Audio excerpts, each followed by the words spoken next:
Vamos para a palavra de Deus? Queridos, comecei semana passada a falar sobre o livro de Judas.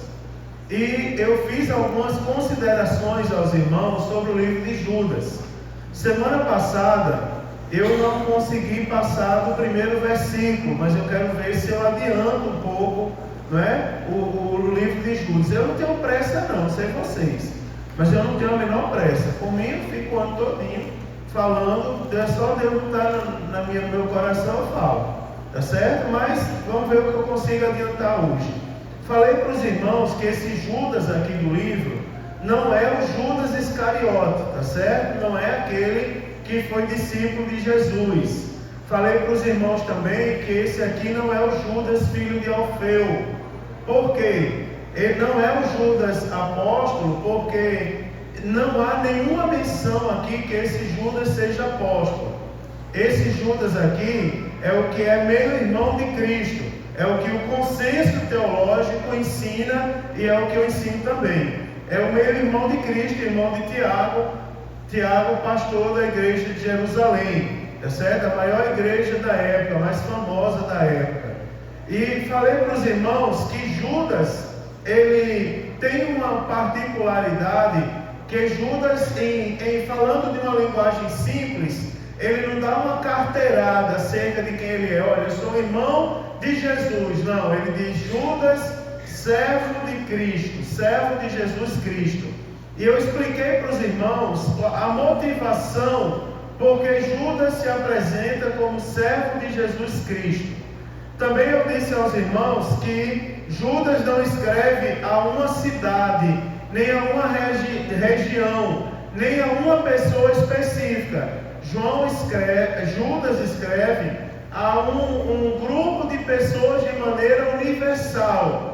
E ele identifica para quem essa carta é endereçada. Por isso que ela chegou a todos nós hoje. Não é porque ela foi endereçada aos chamados, queridos em Deus Pai, e conservados por Jesus Cristo.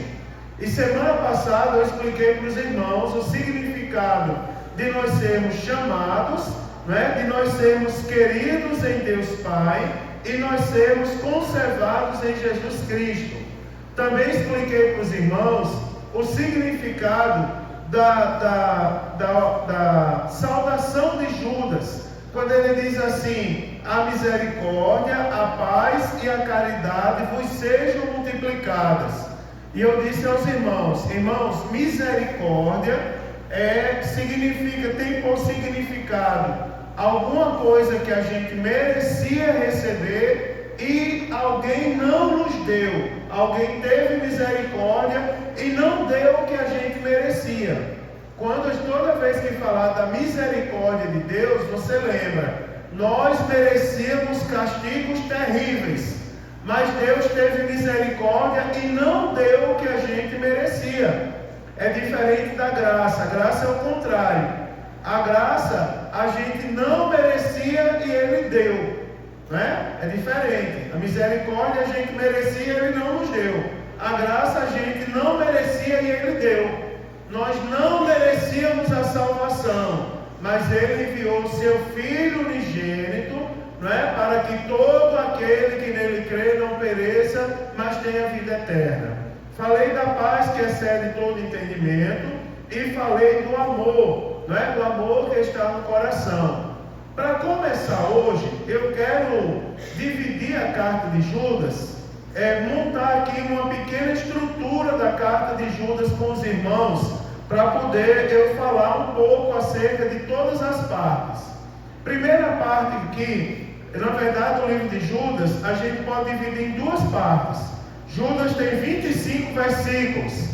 Do versículo 1 ao versículo de número 19, nós temos, aliás, do versículo 1 ao versículo 2, nós temos a saudação, a identificação de Judas e a saudação que ele dá aos destinatários da carta. Do versículo de número 3 ao versículo de número 19, nós temos Judas falando acerca dos falsos mestres. E do versículo de número 20 ao versículo de número 25, Judas fala à igreja. Agora preste atenção a algumas subdivisões aqui. Do versículo 3 ao versículo 19, que é o que nós vamos falar hoje, Judas se dirige aos falsos mestres, sendo que nos versículos 3 e 4, ele confronta os falsos mestres. Há um confronto. Dos versículos 5 ao versículo de número 7, nós vamos observar daqui a pouco que ele identifica os falsos mestres como pessoas que já estão condenadas, os condenados. Do versículo 8 ao versículo de número 13, ele fala acerca do caráter dos falsos mestres. E do versículo de número 14 ao 19, ele deixa claro os falsos mestres que eles já eram identificados como falsos mestres desde a antiguidade. Queridos irmãos, antes de continuar, posso fazer um pedido a vocês? Digo amém. Amém. Posso? Amém. Evitem ficar andando. Amém? Amém? Vamos lá, vamos continuar. Então, primeiro, o que nós vamos observar aqui? A primeira coisa que nós vamos ver aqui é o confronto de Judas acerca dos falsos mestres. Primeiro nós vamos observar o seguinte, deixa sua Bíblia aberta, porque no versículo de número 3, ele começa, você observa o cuidado que Judas tem para se referir aos destinatários da carta. Judas não trata a igreja como qualquer coisa. Você vai ver que semana passada eu disse que quando Judas se identifica como servo de Jesus Cristo, é porque ele toma o cuidado de dizer para a igreja: eu sou igual a vocês, eu estou no mesmo nível. Ou seja, o mesmo juízo que vocês estão sujeitos, eu também estou sujeito. O mesmo cuidado que vocês precisam ter, eu também preciso ter. Da mesma maneira que vocês precisam vigiar, eu também preciso vigiar. Então Judas, agora no versículo 3, você vai ver, e constantemente nós vamos encontrar Judas se dirigindo à igreja como amados, não é? Ou seja, você vê que ele tem um cuidado para se referir à igreja. Isso demonstra valor com a igreja. Somente nessa palavra amados, a gente poderia pregar há muito tempo, mas eu não vou me deter aqui. Por exemplo, nós que fazemos menção à igreja, nós precisamos entender que a igreja é a noiva do Cordeiro. A gente não pode perder de vista isso, é a noiva do Cordeiro. Por exemplo, não se bate noiva de ninguém, concorda? Não se engana ninguém, quanto mais a noiva daquele que não pode ser enganado. Até coisas simples, por exemplo, eu não gosto muito de muita brincadeira no sentido de enganar as pessoas. Por exemplo, uma vez um irmão chegou para pregar numa igreja que eu cuidava, e ele disse: olha para o seu irmão aí, no início da pregação, não olha não agora, mas ele disse: olha para o seu irmão, e disse assim: Deus quer lhe usar essa noite. Aí os irmãos disseram: Deus quer lhe usar essa noite, então compra um livro do pregador para o seu irmão. Aí eu fiquei, vocês não imaginam como eu não fiquei doente com aquilo ali. Se eu pudesse, eu já tinha tomado o microfone dele e já tinha dito: não, você não vai mais pregar, porque não se faz isso, não se engana a igreja. A saudação a gente tem que ter muito cuidado. Por exemplo, a gente que prega tem que ter muito cuidado, porque com as modas, por exemplo, estou pregando aqui e de repente, não, você não entendeu, vou traduzir para você entender. Ou seja, está chamando o povo de burro, está chamando o povo de idiota. E eu não posso fazer isso, não, vou traduzir aí, Lucas, para você entender, porque você não está compreendendo. Meu amigo, você está lidando com a noiva do Cordeiro. E você vai ver que esse cuidado de Judas não é à toa. Porque Judas faz menção aqui na carta dele a coisas que não é qualquer pessoa que saberia o que ele está falando. Por exemplo, ele cita o livro de Enoque, ele cita o livro de Moisés, a carta de Moisés. Ele cita livros que, para você entender que livro é esse, você precisa ser um estudioso. Ou seja, Judas toma um cuidado de se referir a pessoas que ele considera pessoas inteligentes. Agora, não vou me deter a isso. procurando eu escrever-vos com toda diligência acerca da comum salvação. Preste atenção, qual era o objetivo aqui de Judas? Ele diz, procurando eu escrever a vocês com toda diligência acerca da comum salvação. Judas queria escrever acerca da salvação. É uma coisa boa falar sobre a salvação. Naquela época, se a gente for ver o contexto histórico da carta, a salvação ela estava no topo das discussões ali, devido ao grau de heresia que andava se difundindo no meio do povo. Era importante falar sobre a salvação, mas Judas disse assim, tive por necessidade escrever-vos e exortar-vos a batalhar pela fé que uma vez foi dada aos santos. Ou seja, ele queria escrever com todo carinho, com toda diligência, com toda prudência acerca da salvação, mas devido à sua responsabilidade, porque ele diz assim, eu tive por necessidade escrever para exortar vocês a batalhar pela fé que uma vez foi dada aos santos. Ou seja, ele teve necessidade, ele teve que mudar o tema da sua carta. Isso é coisa de quem tem responsabilidade. Isso é coisa de quem é chamado por Deus para uma grande obra. Agora, sabe por que eu estou falando isso? Porque quando a gente cita essa frase, chamado para uma grande obra, alguns irmãos respiram fundo. Ainda bem, não é para mim, é só para os ombreiros. É só para os irmãos que têm função na igreja. Esses foram chamados para uma grande obra. Não, senhor. Se você é crente em Jesus, você foi chamado para uma grande obra. Agora, Judas, ele nos ensina o seguinte, ele teve por necessidade, ele teve por responsabilidade, você vê, para o desejo dele, escrever com toda diligência acerca da salvação, mas eu tive necessidade de escrever e exortar vocês a batalhar pela fé.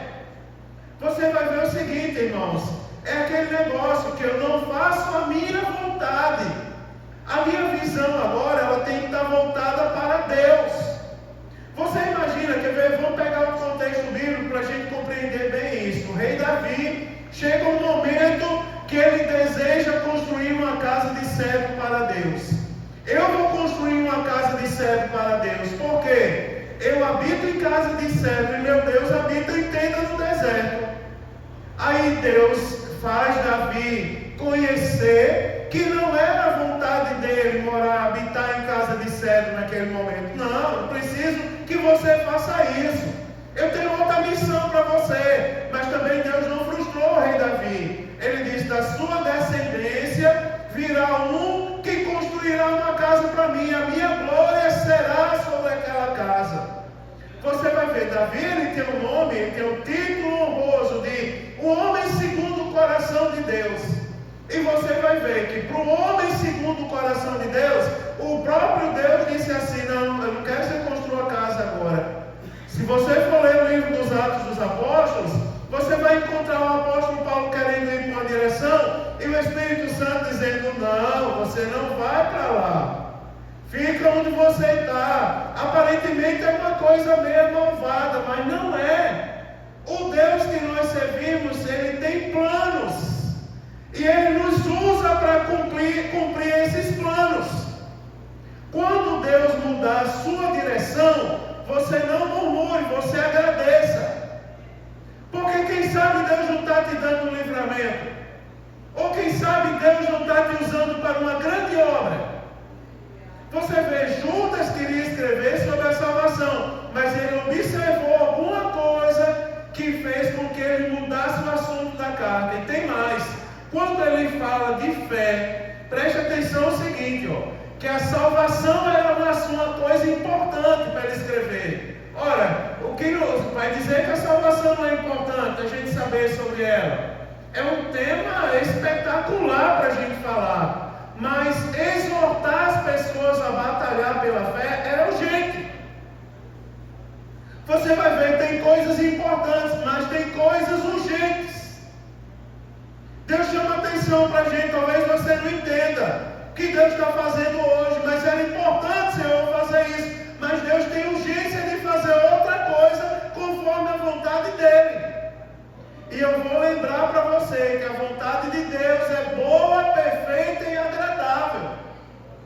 Nós não podemos questionar a vontade de Deus. A vontade de Deus nós fazemos e quando lembramos que Ele é quem manda na nossa vida, nós vamos fazer com alegria, meu irmão, pois é para a glória e honra do Deus que nós servimos.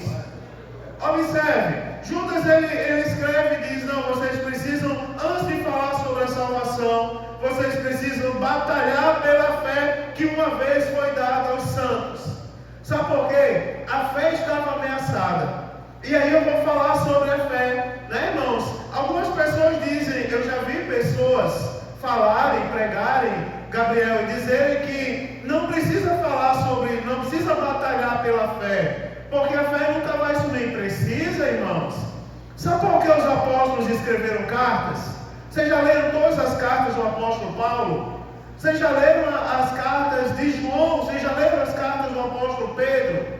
Todas elas foram escritas, sabe por quê? Exortando o povo a batalhar, lutar, ser perseverante, não desistir. Ensinando o povo a ser crente. Não é? Os apóstolos se preocuparam com isso. E cá para nós, essa fé da carta de Judas, aqui não é a fé natural, não é a fé como dom, não é a fé como virtude do fruto do Espírito. Não é? Essa fé que ele está se referindo aqui é um conjunto de doutrinas e verdades da fé evangélica. Você imagina, é como se Judas tivesse, irmã Vanessa, com a revista da escola dominical desse trimestre, lendo ela, e dizendo, eu preciso exortar os crentes a batalhar pela genuína fé. Sabe por quê? Aí ele diz assim, nada temos que acrescentar. É assim, o cuidado de Judas é o seguinte, é porque tem pessoas querendo escrever uma nova Bíblia. Certamente vocês já ouviram falar sobre isso. Tem pessoas querendo modernizar a Bíblia. Tem pessoas, né, irmão, procurando um livro novo para acrescentar na Bíblia. Mas não precisa, criatura.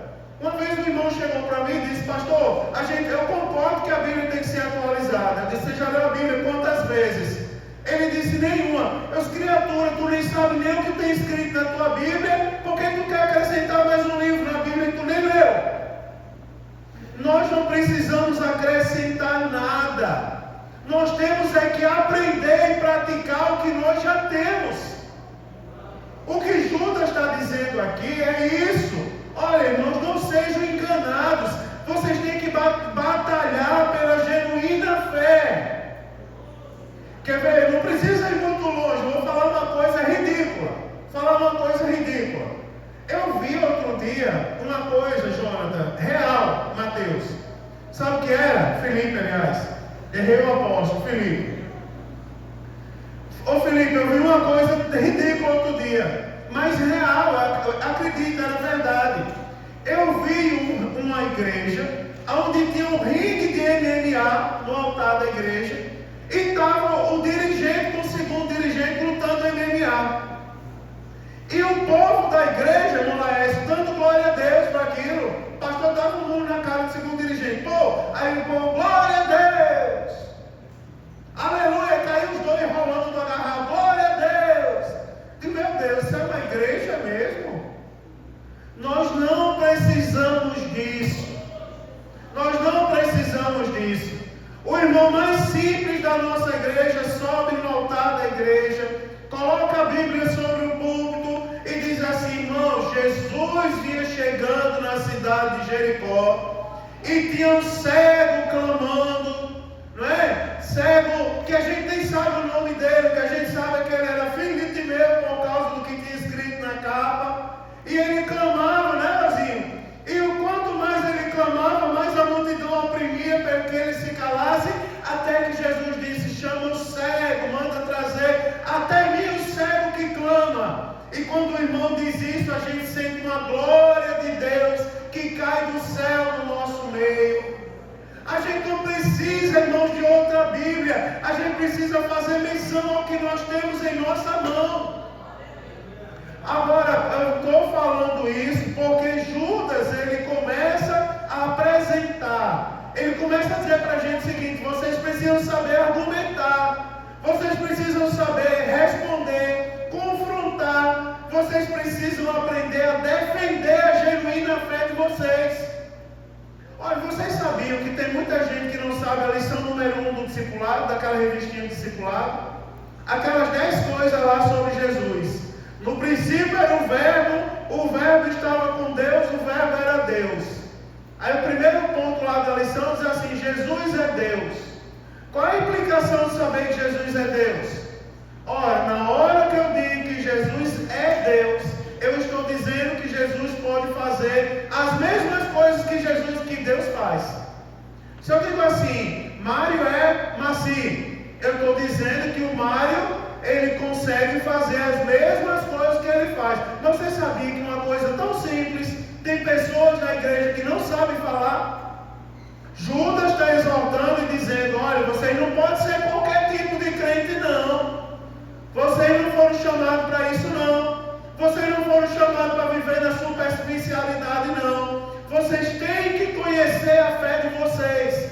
Vocês têm que saber argumentar. Vocês têm que saber responder. Quando as pessoas disserem: Jesus não é Deus, você tem que dizer: Jesus é Deus, sim, porque está escrito em João capítulo 1, versículo 1, né?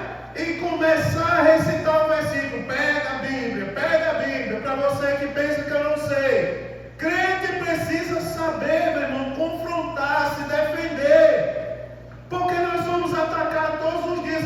E você imagina, não vem ninguém me dizer assim: eu sou do retetel. Eu também sou. Eu sou do retetel, o inimigo vai me atacar. Que conversa é essa, homem? O inimigo foi lá no deserto tentar Jesus. E tem mais, ele foi tentar Jesus, não foi qualquer palavra, não. Ele pegou a palavra de Deus, sendo Jesus Deus, e foi tentar distorcer para enganar o próprio autor da palavra. Eu lembro que uma vez na universidade, um professor mandou a gente escrever um texto. Eu era aluno da graduação naquela época, Marcos. Eu escrevi um texto. Aí ele pegou meu texto e disse assim: quando o autor desse texto aqui está muito apaixonado. Eu não conhecia Thaís ainda. O autor está muito apaixonado, o autor está pensando na amada, o autor está não sei o quê. Aí ele disse assim: não é verdade? Quem é esse texto? Aí eu fiz assim: Mário Sérgio, não é, Mário? Você estava apaixonado quando escreveu isso aqui, pensando na amada? Aí eu disse: não. E você estava pensando em quê? Ele disse: eu estava pensando na nota. Você deu um tema, eu fui lá e escrevi o texto. Aí ele disse: mas lendo o texto, dá a impressão de: rapaz, uma coisa é você ser autor do texto, outra você não é. Você imagina, o autor do texto, o bicho é tão ceboso, que ele foi tentar Jesus com a sua própria palavra. Agora você imagina o que ele não tenta fazer com a gente todos os dias.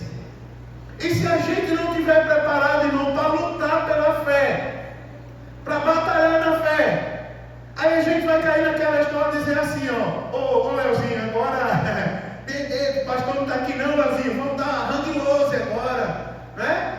Hang loose, vamos lá, galera, vamos, né? Como é que diz? Vamos fazer uma vibe, o link da bio, passar aí o Instagram, né? Vamos esquecer que a gente é crente, irmão Luiz. Não se dá mais a paz de sim ou não. Vem cá, Maicon. Agora é assim, vem cá, Maicon. Tadinho de Maicon. Vem cá, agora é assim, Ai, Senhor, estamos juntos na caminhada, o mundo na cara do cão, né? No que der e vier. O pastor não está olhando, não. Obrigado, filho. Deixa que ficou vermelho. Precisa disso não, irmãos. Não precisamos mudar essa palavra. Quantas pessoas não estavam caminhando para a morte? Quando a gente chegou e deu a paz do Senhor, aquela pessoa foi tocada pelo Espírito Santo de Deus e a vida não foi mudada. Agora preste atenção, porque Judas começa a mostrar quem são essas pessoas. Ele diz assim, porque se introduziram alguns que já antes estava escrito para este mesmo juízo. Homens ímpios, prestem atenção quem são eles, homens ímpios que convertem de solução a graça de Deus e negam a Deus, único dominador e Senhor nosso Jesus Cristo. Preste atenção quem são essas pessoas. pessoas. Ele diz assim: primeiro preste atenção que essas pessoas não estão fora. Judas está falando de pessoas que estavam infiltradas, pessoas que estavam dentro. Ele diz: vão se introduzir, vai nascer um dia. Espera aí, viu o lobo, e na barriga do lobo viu o anticristo, como diz o filme da Globo. Não, ele diz: já se introduziram pessoas, alguns, que já antes estava escrito para esse mesmo juízo. Desde o princípio que nós somos alertados. Cuidado, meu irmão, com o que se levanta no meio de vocês. No meio de vocês. Eu não estou acusando ninguém, eu estou chamando a atenção de vocês para batalhar pela genuína fé. Aí ele começa a dizer quem são essas pessoas. Primeiro, vou falar um pouquinho dos falsos profetas, porque Judas escreveu. Ele diz assim, primeiro eu vou falar para vocês quem são eles, homens ímpios. Você lembra quando a gente estudou o Salmo primeiro? Bem-aventurado o varão que não anda segundo o conselho dos ímpios. Aí eu expliquei para os irmãos o que era impiedade. A impiedade, ela é característica daquela pessoa que vive como se Deus não existisse. Ele vive conforme a sua própria vontade, ele faz o que ele quer, não é conforme ele quer, do jeito que ele pensa, ele não se preocupa com Deus. Eu acho que assim acabou. É o ímpio, ele não está nem aí para Deus. Aí Judas começa a identificar, ele diz: cuidado, são homens ímpios. Ou seja, são pessoas que estão no meio de vocês, que estão fazendo pouco caso de Deus. Judas está chamando atenção contra essas pessoas. Olhe para mim, irmão, que eu vou falar uma coisa para você. Se algum dia alguém tentar colocar você contra Deus, você precisa estar vacinado para lutar contra a sua própria fé. Você imagina, você vem ao culto, e quem vem ao culto vem ouvir a voz de Deus, vem estudar a Bíblia.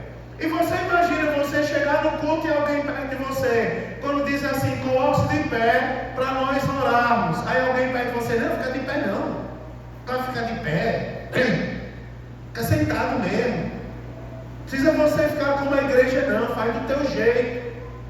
Sabe o que é isso, irmão? Impiedade. Você já pensou? Alguém que tira você do ritmo da igreja. Me diga uma coisa, aonde está escrito que a gente tem que vender tudo que a gente tem e dar para os pobres? Não tem na Bíblia. A orientação sobre o jovem rico era acerca do coração. Onde está o teu coração, ali está o teu tesouro. É porque ele era apegado. Riqueza não é pecado, o apego ao dinheiro, não é? A avareza, isso sim é pecado. Agora, tinha um costume na igreja primitiva. Qual era o costume? Um acerto, um consenso entre a igreja. Quando alguém vendesse uma propriedade, deveria pegar aquele valor e trazer para os apóstolos, dividir para toda a igreja, para ninguém ter falta de nada e todo mundo viver em igualdade. Mas houve um certo varão com sua esposa, chamado Ananias e Safira, que fez o contrário. Qual foi o final deles? Você observa que o problema do ímpio é porque ele não quer ser ímpio sozinho. Ele quer levar alguém junto com ele para a impiedade toda hora. Enquanto nós estamos pregando, dizendo: seja liberto do vício, o ímpio está dizendo assim: não, vamos depois do culto lá para casa tomar um vinhozinho, ficar embriagado. É só não convidar o pastor para lá, rapaz. Não precisa não convidar o pastor não, rapaz. Lembre-se que Deus está em todos os lugares.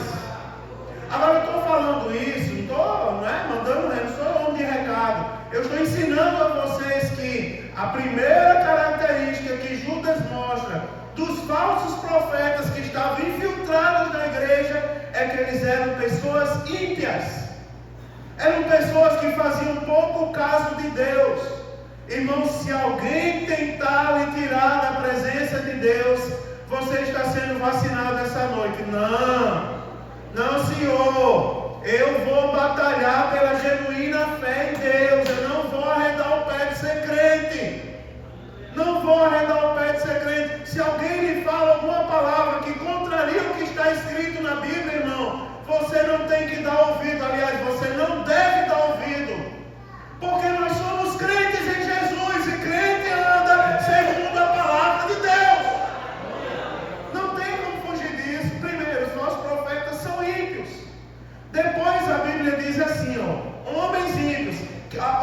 coisa terrível.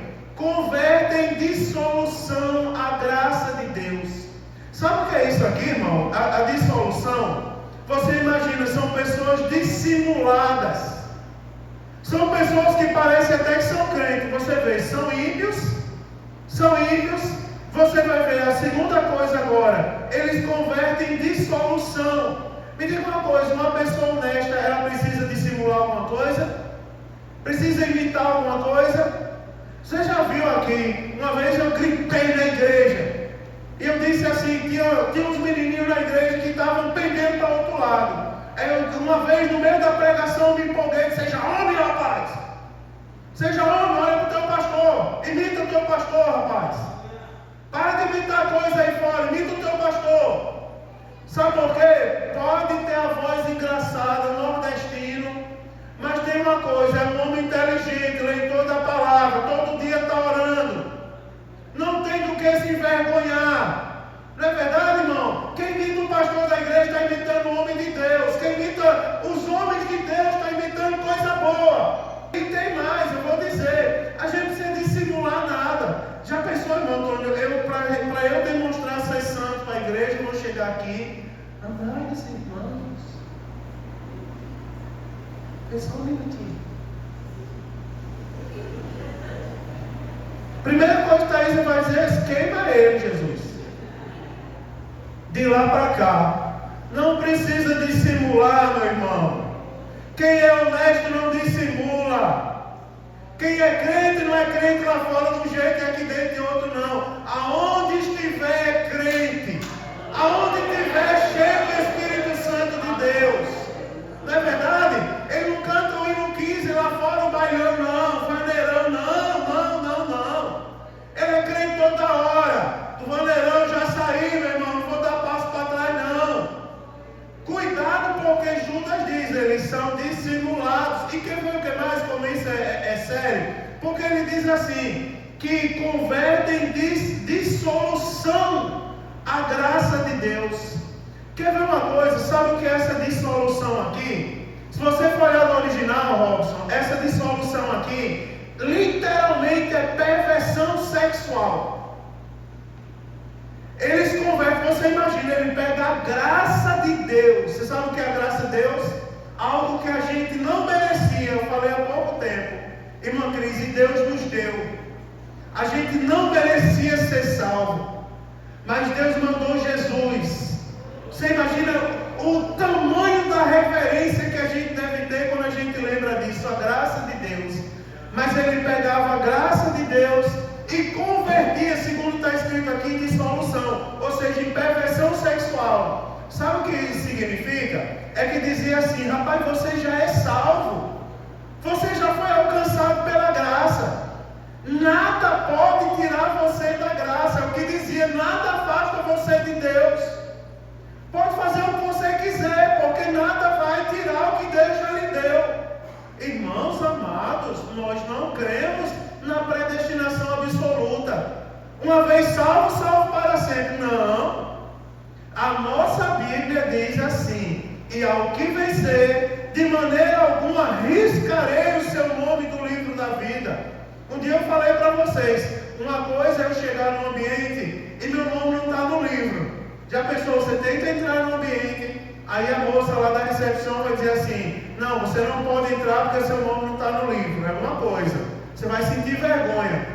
Agora uma vergonha muito maior é se você for entrar e alguém dizer assim, não, peraí, seu nome até estava no livro, mas ele foi riscado. Meu Deus, além de você sentir vergonha, vai acrescentar uma mágoa. Você imagina que sobre a salvação a Bíblia diz que nosso nome pode ser riscado. Não é porque os falsos profetas, eles pregavam a coisa errada. Eles pegavam a graça e diziam, irmão Gabriel, você já é salvo, agora você pode se perverter, você pode fazer o que quiser. Libera geral. Porque você já é salvo mesmo, seu nome já está escrito no livro da vida. Esses homens, para você ver, irmão, como eles eram perigosos, né? Ele dizia assim, pode viver como você quiser, porque nada vai afetar a sua salvação. Eram pessoas, irmãos, que viver na imoralidade. É aquela turma do nada a ver. Você já viu?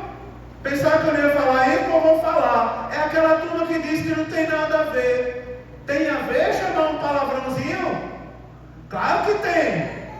Afasta ou não afasta de Deus? Tem a ver, meu irmão, a mente pervertida? Claro que tem a ver, meu irmão. Porque às vezes a pessoa pensa que pecado é só adultério. Quando começa a falar nisso, começa a falar de roupa curta, de perna de fora. Não, vou falar alguma coisa a mais que as pessoas pensam que Deus não está vendo. Deus está vendo o celular pervertido? Está vendo. Deus está vendo a mente pervertida? Deus está vendo. E se a gente tomar cuidado, tem pessoas que pervertem mais. Quer ver uma coisa interessante? É porque a Bíblia, quando você observa a formalidade bíblica quando vai falar disso. Ela diz assim: converte em dissolução a graça de Deus. Sabe o que a Bíblia está fazendo aqui? Você que é profissional da língua portuguesa, ele usa uma figura de linguagem chamada eufemismo. Sabe por que a Bíblia usa o eufemismo? Porque assim, é uma figura de linguagem que visa não gerar expectativa mental. É assim, é você não olhar para o texto e você não imaginar o que acontece com aquilo ali. Se a Bíblia dissesse, converte a graça em perversão sexual, aí ia gerar na mente de alguém algum tipo de perversão sexual. Mas a Bíblia diz assim, né? A Bíblia usa uma linguagem informal, converte em dissolução a graça de Deus. Ou seja, a Bíblia toma um cuidado para você saber o que estava acontecendo, mas a sua mente continuar focada no Mestre. Eu estou falando isso para você ser vacinado. Olha, irmão, se alguém senta do seu lado e diz assim, faça isso de errado, não faça. Vou falar para os jovens e para os adultos. Para os jovens, cuidado com o namoro. Cuidado com o namoro. Tem limites. Não é verdade, irmão? Tem limite. Namorado não dorme na casa de namorado, muito menos junto. Não, crente não. Tem limites. Não é verdade? Tem. Agora eu vou falar para os adultos. Cuidado, principalmente para os casados. Homem casado, a melhor amiga do homem casado é a mulher dele. E o melhor amigo de uma mulher casada é o marido dela. Não é, mas é uma coisa tão simples, mas a gente precisa dizer, porque tem umas pessoas que ainda têm aquela mente assim, dizer, não, eu tenho um amigo da minha infância da faculdade. Ô, meu irmão, se ninguém nunca lhe disse o que aconteceu desde o dia que você casou, o seu pastor vai lhe ensinar com todo amor. Desde o dia que você casou, você se uniu à sua esposa e os dois agora são uma só carne. Que eu sinto, ela sente, que eu vivo, ela vive, que eu sou, ela é. Eu sou amigo e ela é minha amiga. Não, irmão, não pode fugir disso. Não pode fugir disso. Não é fácil falar essas coisas. Não dá glória a Deus, não gera popularidade. Mas leva o crente para o céu, meu irmão, isso aqui. Leva para o céu. E a minha intenção é ensinar você a batalhar pela fé. Se algum dia, eu vou usar uma expressão de um pastor que eu tive, eu lembrei dele agora. Se algum dia o seu namorado, com espírito de impiedade, lhe chamar para fazer uma coisa errada, olhe para ele e diga, não, eu sou crente em Jesus, eu só faço a coisa certa. Não é, irmão? Não é forte isso? Me perdoe usando um chavão agora, é forte, Brasil. Mas tem que ser dito, os ímpios estavam, os falsos mestres estavam no meio da igreja ensinando o povo a isso. Quer ver o que mais? Porque diz assim, eles são pessoas ímpias que convertem em dissolução a graça de Deus. Aí a Bíblia vai falar uma coisa verdade, e negam a Deus, único dominador e Senhor nosso, Jesus Cristo. Você imagina a ousadia dos falsos mestres? Eles negam o próprio Jesus. Eles estão lá, mas o objetivo deles não é dar glória a Deus. Agora, enquanto eles estão lá, não tem problema, vá. Se você não crê em Jesus, o problema é que eles tentam contaminar outros. Não, pai, nega Jesus.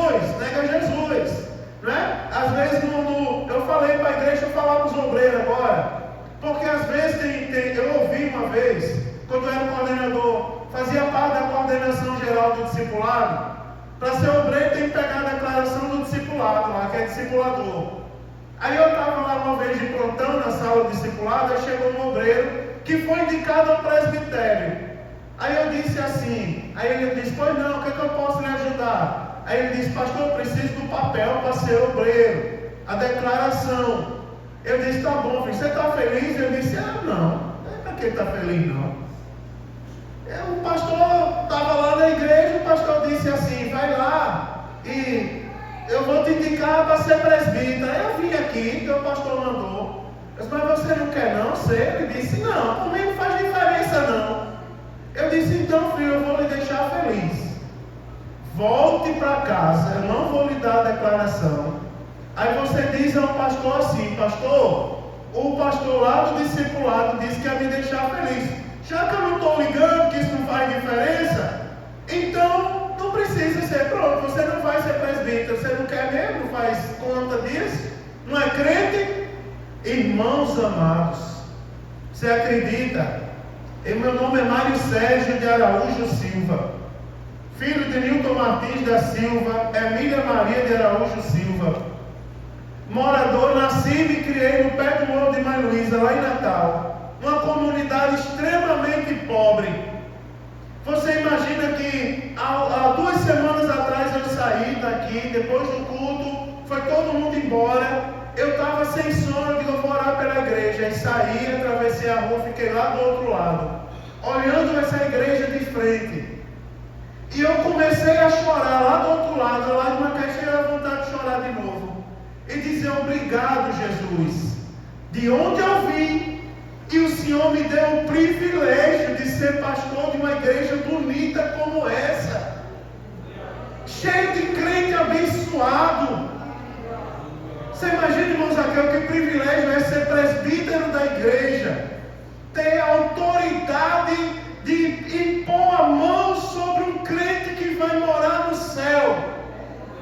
Você não está impondo a mão sobre qualquer pessoa, você está impondo a mão sobre um crente, sobre uma pessoa que Deus derramou sangue na cruz do Calvário por ela, e escreveu o nome dela no livro da vida, e nós estamos impondo a mão. E como alguém pode dizer, isso não tem importância para mim? Isso é negar o próprio Cristo, meu irmão. Isso é negar a eficácia de Cristo. Irmão, tem ou não tem importância sentar no banco da igreja? Porque tem gente agora sentada no banco da cadeia, arrependido. Tem gente sentada no leito do hospital que queria estar aqui, mas Deus nos deu o privilégio de sentar no banco da igreja, para adorar o nome dele, glorificar o nome dele. E você imagina um falso mestre, ele está infiltrado, ele estava infiltrado naquela época para tentar fazer com que as pessoas negassem o próprio Cristo com ela. Meu irmão, Jonas, tu vai para a igreja todo dia, rapaz. Meu amigo, tu trabalhou o dia todo, está cansado, com aspecto semblante cansado, abatido. Vai dormir, rapaz, na tua cama. Vai para lá. Sabe o que é isso? É o Satanás purinho. Chega, falhou o microfone.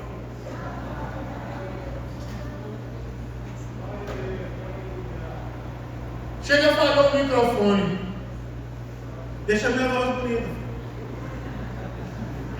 Chega, falou o microfone. Vai dormir, rapaz. Dormir não, meu irmão.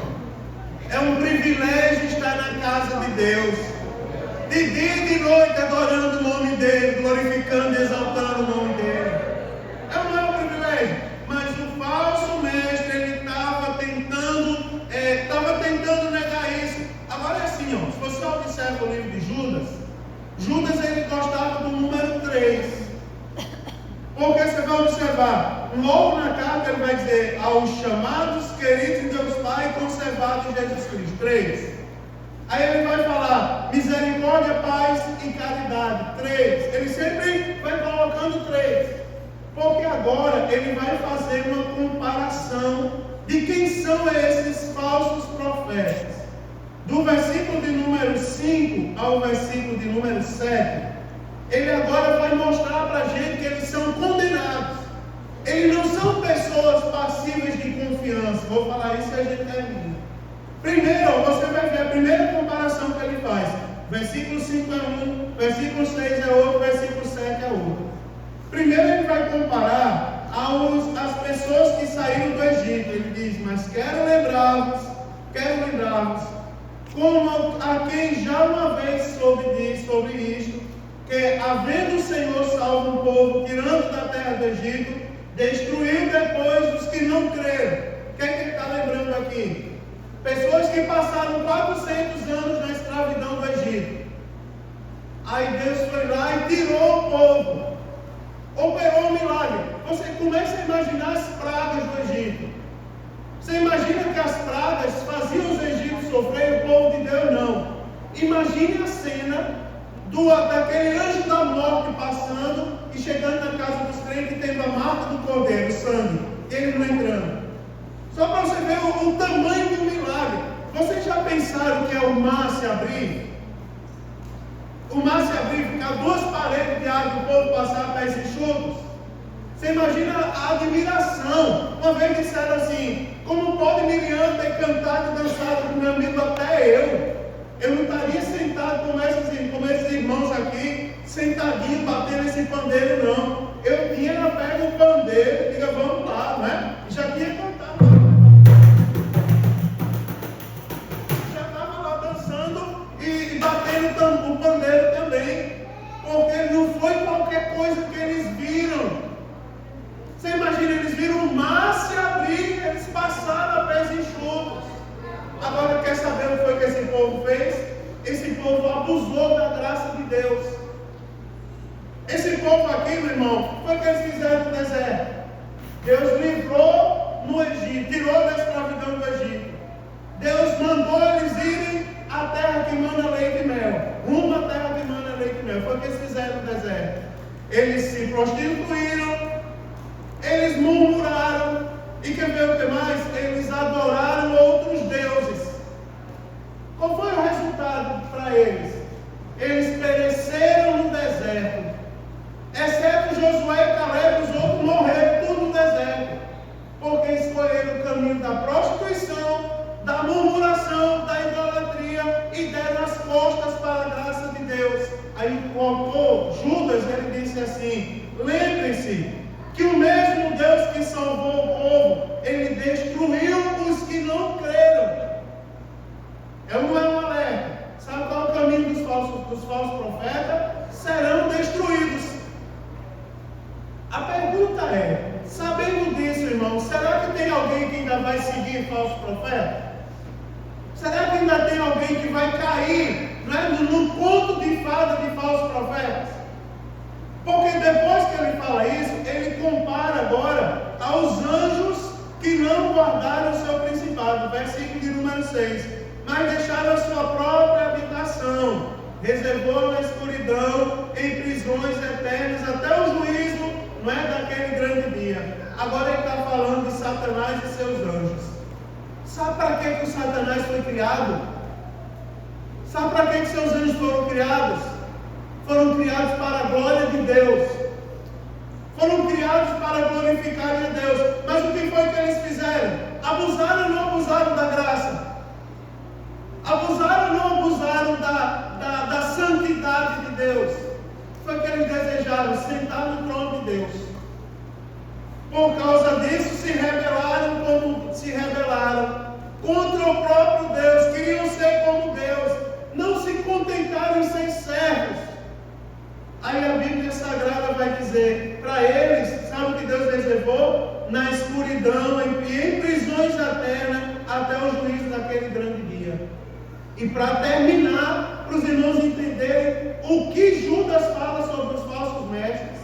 Na próxima terça eu continuo, mas a terceira comparação ele diz assim como Sodoma e Gomorra e as cidades circunvizinhas. Você vai ver que não era só Sodoma e Gomorra, todas as cidades circunvizinhas, que ele diz assim, Sodoma e Gomorra e todas as cidades circunvizinhas, que havendo-se corrompido como aqueles, e indo após outra carne, se observa, que é ir após outra carne.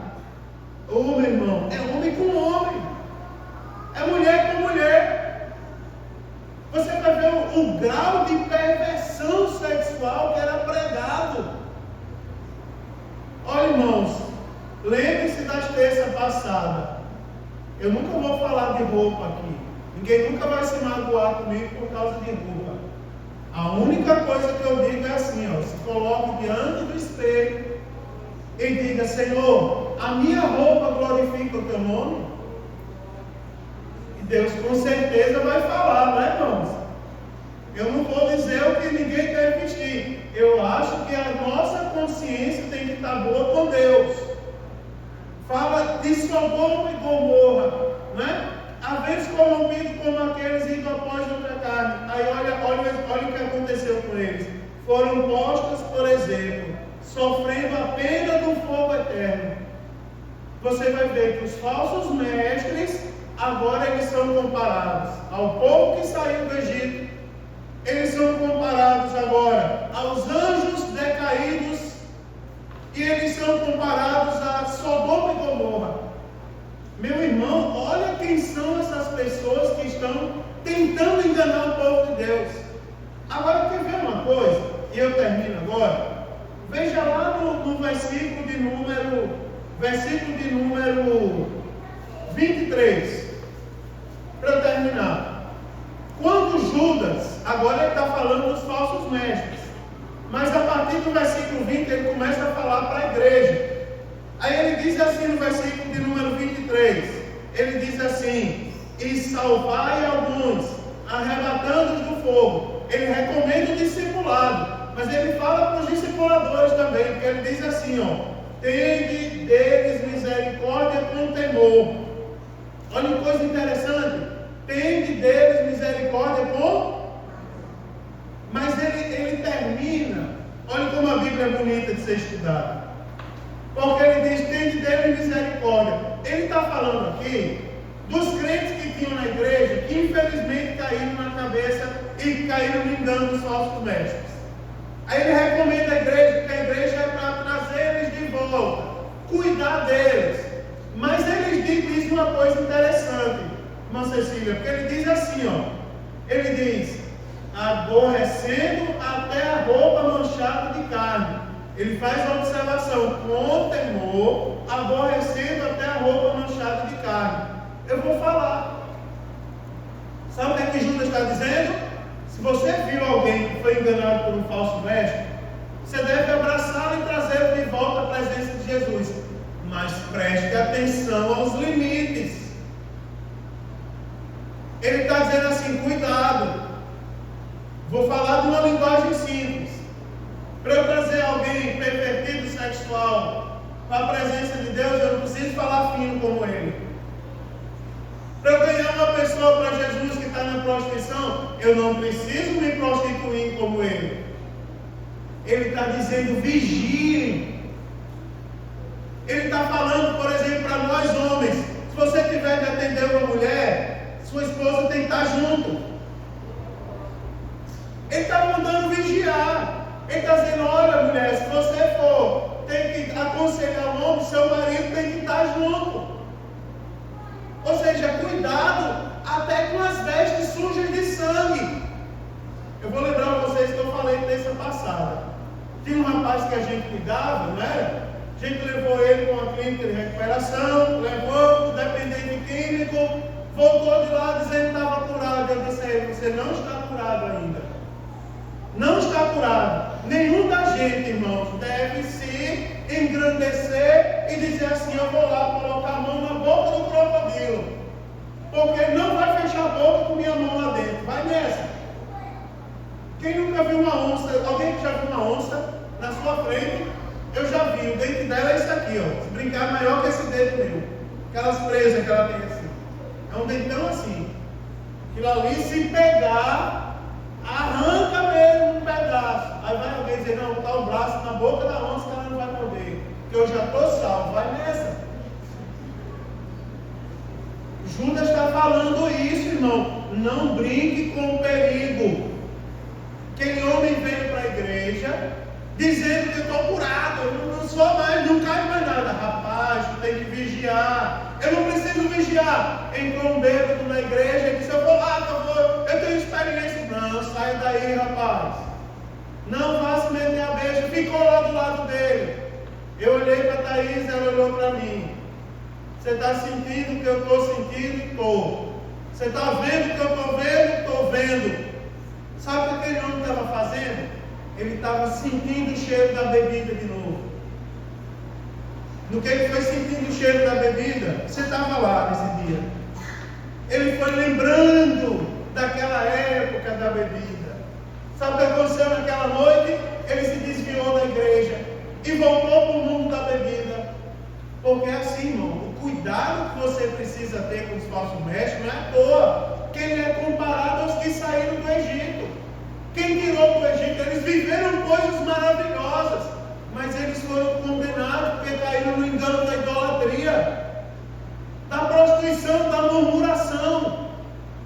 Irmãos amados, eles são comparados aos que foram condenados por causa da perversão sexual, como diz Sodoma e Gomorra. Você vai ver, irmãos, o perigo que nós estamos sofrendo. Mas em nome de Jesus, essa noite, o sangue de Jesus nos purifica de todo pecado, a todos nós. Em nome de Jesus, corações estão sendo blindados aqui essa noite. Corações estão sendo blindados. Eu vou dizer de novo, profetizando para você de olhos abertos e olhando para você de frente. Nenhum mal chegará a ti, nem praga nenhuma chegará à tua tenda. O Senhor está vacinando a nossa vida essa noite. Há um perigo em nossa volta, mas o sangue de Jesus nos purifica de todo pecado. Ele nos guarda por meio da palavra essa noite. Não é, não, vou ter raiva do pastor, vai ter raiva do pastor não, meu irmão. Você vai lembrar. Tem um hino que diz assim: nunca mais vai ser ouvido outro conto de amor que converta o perdido e rebelde pecador, como o santo evangelho que nos fala de perdão e transforma o homem velho numa nova criação.